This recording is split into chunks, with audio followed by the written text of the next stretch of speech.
Si Pimentel po absuelto sa kanyang kaso tungkol po doon sa pagkakalat niya ng COVID-19. Sabi nga po, a person is presumed innocent o ano yun? Presumed guilty unless proven influential. Yan. Dapat yun na nilalagay sa batas eh. Kaya siguro gusto nilang baguhin yung konstitusyon, yun na ilalagay nila.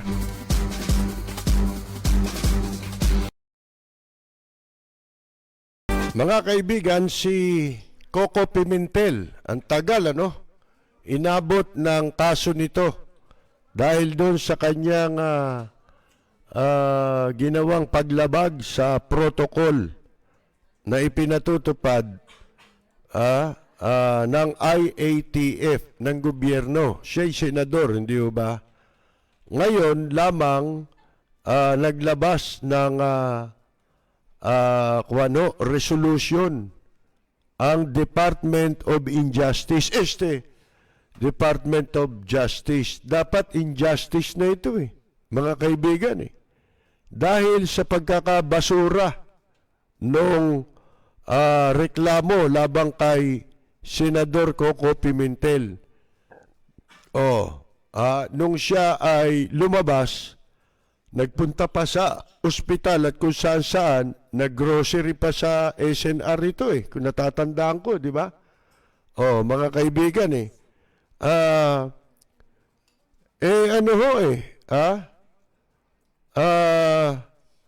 dinismiss ng Department of Injustice yung pong kaso laban dito kay Coco Pimentel.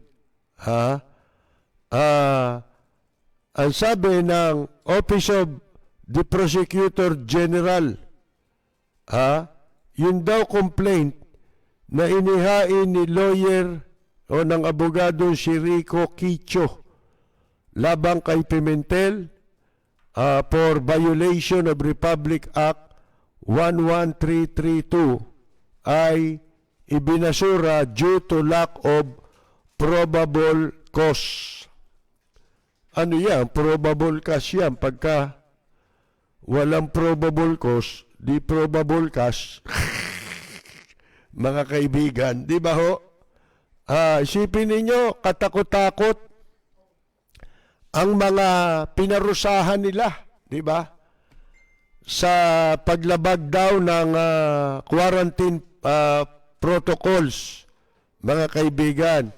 Natatandaan niyo pa yung isang reporter, di ba, ng isang network na nagbibisikleta sila at sila'y huminto para bumili ng tubig sa tindahan at nung makabili ng tubig, siyempre iinom, alangan namang uminom naka-face mask, di ba? Kaya tinanggal niya muna face mask niya. Abay nadaanan ng pulis na kursunadahan. Dito kursunada na wala nang batas Walang hiya na di ba? Walang hiyaan napresinto yun. Dinala nila sa presinto. Yung reporter na yun. Pagdating doon, kaya nila pinalaya, hindi dahil sa walang nilabag na protocol, kung hindi, dahil reporter yun. Malelechi sila, di ba? Talaga naman nalechi sila ron Pero makapalang mukha ng mga pulis, di ba? Hindi naman tinanggal yung mga gagong humuli ron. Dapat yun, tinatanggal yun Di ba? Ignorance of the law excuses no one. Ignorance of the law yun Pwede ka bang uminom na naka-face mask? Di ba? Yung dating sundalo na binaril na lang, patay. Di ba? Mga kaibigan, walang awan, pinatay. Pinalalabas pa, may baril. Ikaw papasasamain Pinatay ka na ng walang dahilan, mga kaibigan. Pagkatapos, senador, absuelto. Dumaan ka pa sa proseso Ang sabi yata dito, yun daw, ibinasi lang daw sa pahayagan yung pagkakasampa ng kaso. Kahit ba yun ay ibinasi sa pahayagan, hindi naman yung fabricated totoo namang pangyayari yun Kaya nalagay sa pahayagan. Hindi ka mukha nung ginawa nitong sina Palida at nitong sina yung isang gago na nagpapanggap na crusader. Dapat yun ipa-drug test. Di ba yung nag-aay ng kaso labang kay Associate Justice Marvic Leonen. Ang pinagbasihan doon, periodiko. Pero, yung article na ginamit nila para kasuhan si Justice Leonen, fabricated Yung nagsulat, hindi nag-research. Hindi, wala siyang ginamit na mga basihan. Hindi katulad nito, itong kay Coco Pimentel, totoong periodiko nga ang pinagbasihan ng Kicho. Pero, yung lumabas sa periodiko, totoong nangyari. Si Coco Pimentel, totoong nagpunta sa ospital. Ano katunayan? Yung ospital mismo ang naglabas ng statement. Kinokondena yung ginawa ni Coco Pimentel. Ibig mo sabihin mga kaibigan yung periodiko lang. Ano yun? Inimbento ng periodiko yung statement ng ospital? Ng Makati Medical Center? Inimbento ba yun? Hindi inimbento yun. Talagang ganon ang pagre-report. Ibinabase yung report sa totoong pangyayari. Halimbawa, mga police report, napatay yung ganito. Di ba, mababasa nyo sa periodiko, may napatay, may na-hold up. Yung ba hindi totoong nangyari? Paano yun? Halimbawa, nagdemanda yung sinabi mong magnanakaw doon sa nangyaring nakawan. Sinulat mo ngayon. Karamihan ng police report, kinukuha ng mga police reporter yan doon sa sa police record, sa blatter. Hindi ba? Ngayon, kung nagdemanda yon, kasi nasangkot yung pangalan niya sa pagnanakaw lumabas sa periodiko. Sasabihin mo ba periodiko lang yun? Bakit mo sinulat yan? Mga kaibigan. Di syempre, kaya sinulat ng reporter yun, totoong nangyari yun ayon sa police report. Isipin mo, pagka yun ba nagdemanda, ikukumbik nung hukuman at saka sasampahan din ang kaso ng piskalya yung reporter dahil dinimanda siya nung magnanakaw? Kagaguhan yan. Mga kaibigan, di ba katakot-takot ang statement na lumabas dito? Hindi lang isa Hindi lang isang beses naglabas ng official statement. Kaya nga yan nalaman Dahil mismong mga officers ng ospital, mga doktor ang kumundina kay Coco Pimentel. Tapos sasabihin ng katarantaduhang piskalya ng Department of Justice, mga kaibigan base lang daw yan sa news report. Siyempre, dapat inobliga ninyo yung ospital na ipadala. Ang katunayan niyan, yung statement ng mga ospital, ipinablish yun natatandaan ko En toto, pinablish pa yun Di ba? Bukod sa news report, ipinablish yung sulat eh. Di ba kami nga pagkalimbawa, may naisulat ka. Oh, tapos sinabi mo, yung si gano, si ganito, ganun ang pangalan, isang opisyal. Oh, ang gagawin susulat ngayon yung opisyal doon sa publication. Halimbawa, sinulat ko sa aking column. Oh, susulat ngayon kung sino yung opisyal doon na tinutukoy mo. Magpapaliwanag siya. Sasabihin niya, mali ang pagkakasulat mo, walang katotohanan yung binabanggit mo dyan sapagkat ito ang katunayan. Ano ginagawa namin? Nilalabas namin yun para ibigay ang kanilang panig. Di ba? O, para magkaroon ng fair ng treatment sa isang issue. O, mga kaibigan.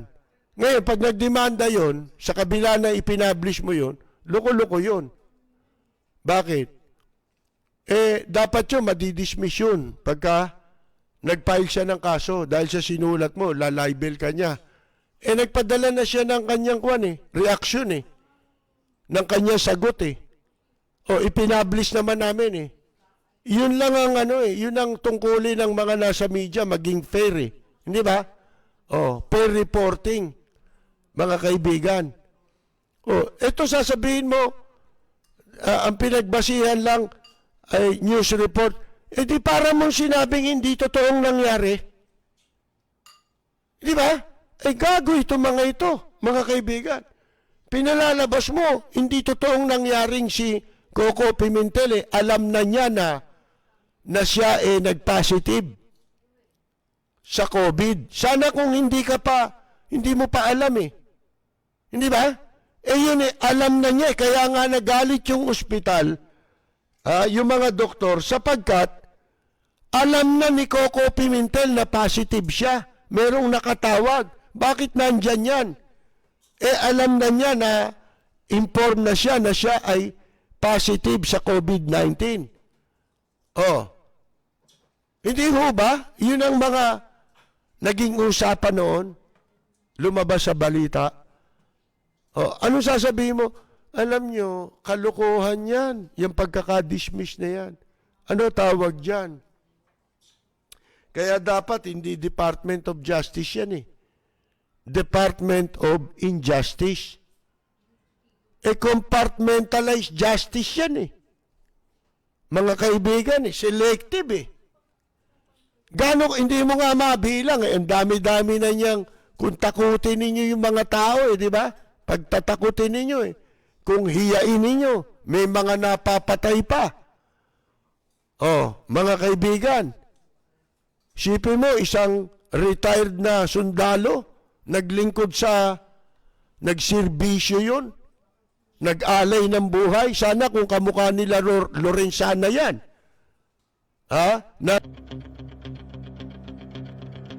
Walang preno kung bumatikos. Malalim at makatwirang komentaryo. Mag-ingat ang mga politikong gumagawa ng kalokohan at baka kayo ay tamaan ng Rapid Fire!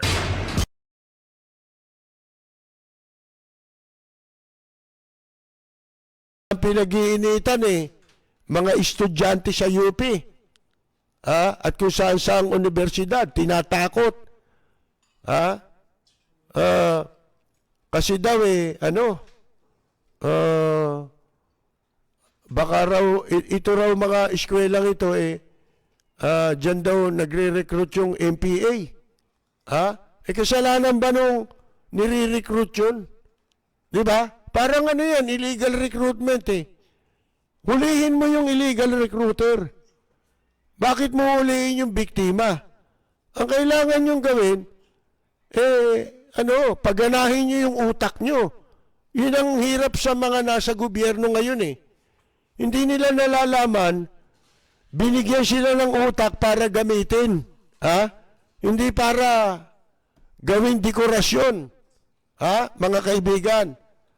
Isipin mo, di mag-isip kayo ng paraan.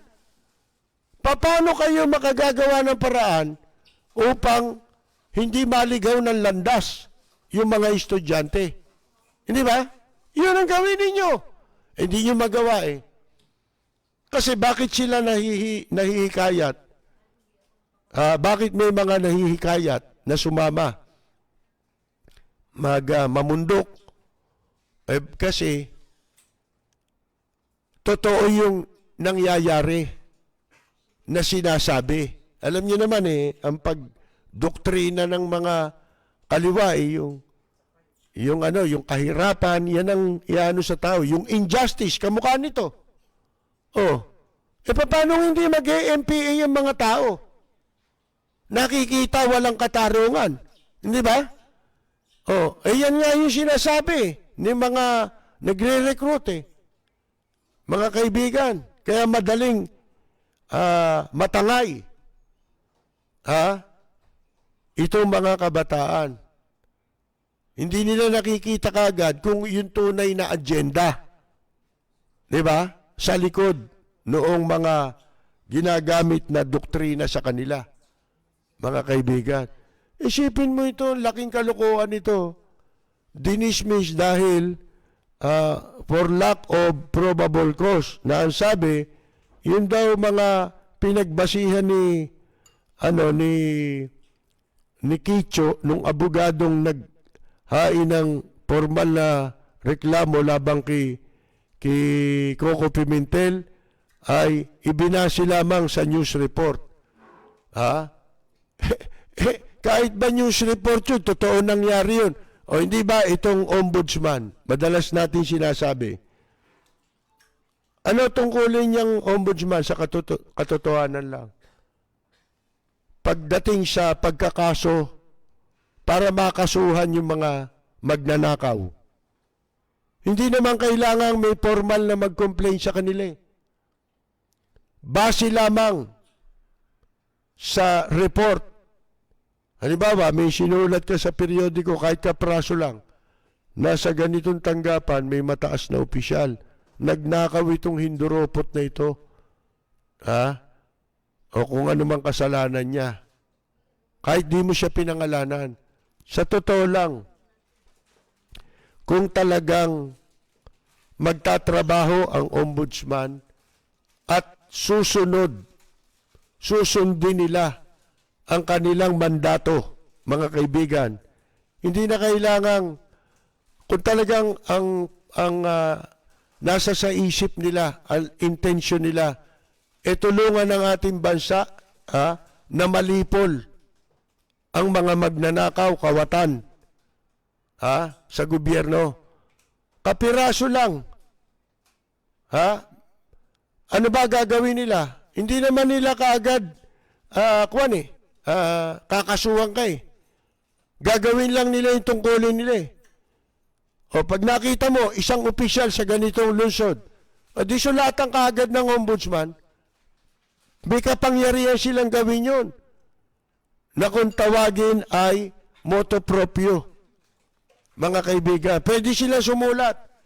Binabanggit itong lungsod mo, may isang opisyal dyan na nasangkot sa kickback sa ganitong transaksyon.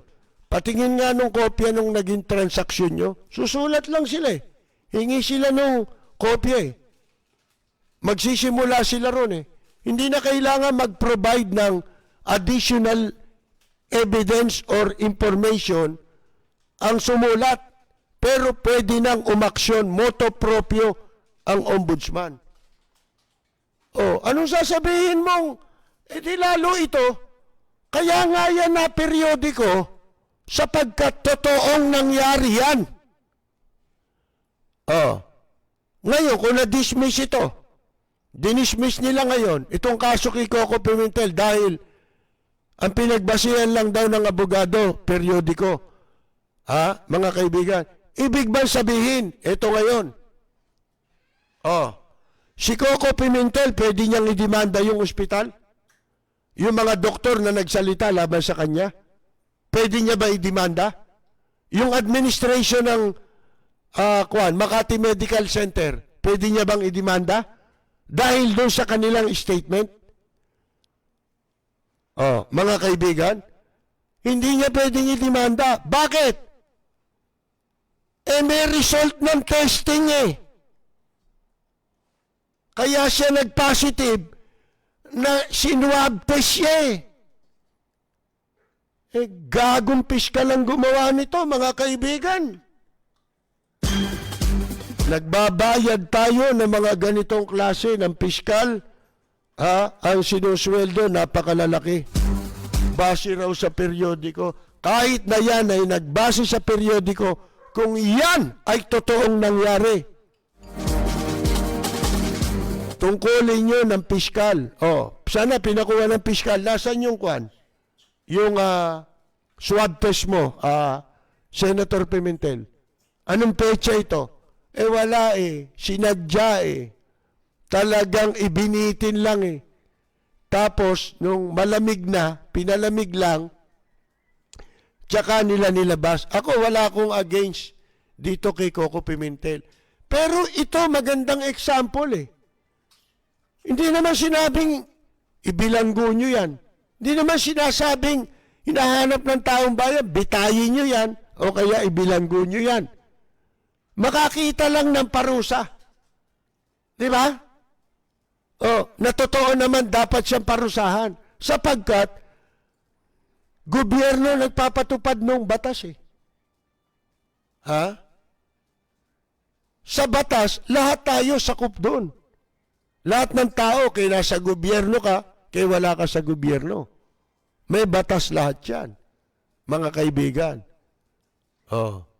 Sipin ninyo, ito na yung pagkakataong ipakita nila eh. Kaya sino maniniwala sa inyong walang human rights violation? Paniniwalaan pa ba kayo? Lalo ngayon, nakaupo na si Biden. Naantay na lang natin. Ano mangyayari? Sika Percy Lapid, Bumabanan. Lapid Fire. Sip mo, sayang ang mga tinapos.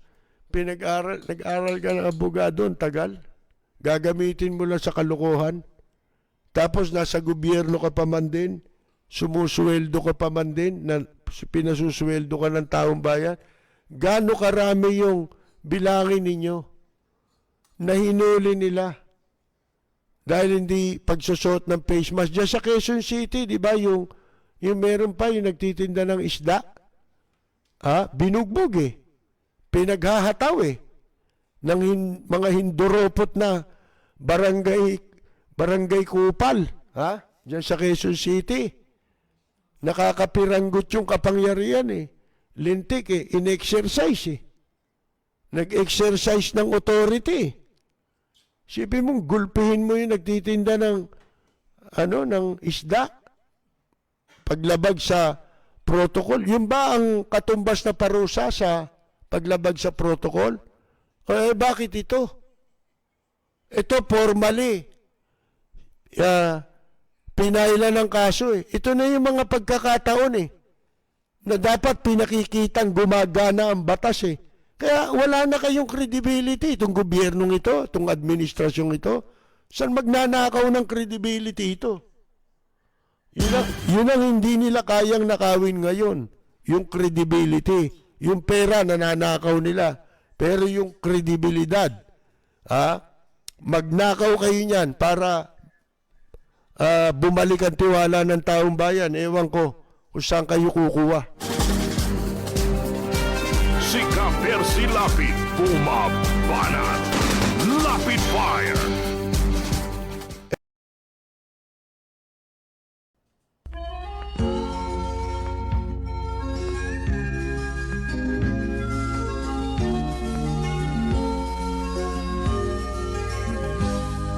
Sa bayan ko ay isa ang lahi. Dito'y wala ang pagkukunwari. Hindi padagay, sadyang kilala sa daigdig. May pagkakaisa sa bawat nais. Magandang yumaga! Coco Pimentel!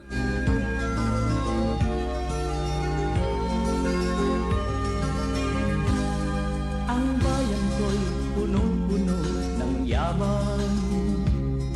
Bakit ito'y kailangan pang iwanan? Hindi nga ba't anong sarap mabuhay ng buong ganap sa bayan mo, sumapit ng yaong wakas. Dito sa bayan ko, lahat kami pantay-pantay.